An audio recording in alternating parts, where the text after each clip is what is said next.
কি অবস্থা, মুখে মেখে চাল ডাল ফেলে ঘরে আটা। দেখা তোর মুখটা, দেখা সবাইকে একবার দেখা।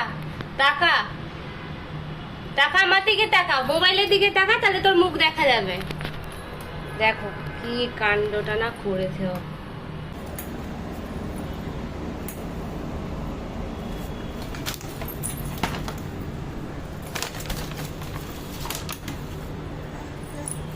তোর মুখটা দেখা একবার,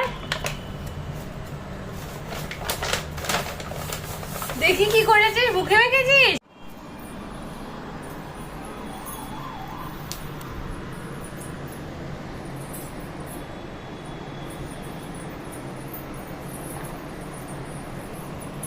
সব পরিষ্কার কর, যা নোংরা করেছিস সব পরিষ্কার কর। এই যে পাশে রয়ে গেছে তো, ভালো করে পরিষ্কার কর। শুধু ওর নিজের মেখা হয়নি, ও ফ্রিজকেও মাখাচ্ছে তার সঙ্গে। কি অবস্থা, কি অবস্থা তো। ফ্রিজের কি অবস্থা করলে এটা? ফ্রিজে এরকম করে কেউ আটা মাখায়? এই নে, এবার এটা দিয়ে মোছ মোছ, ক্লিন কর।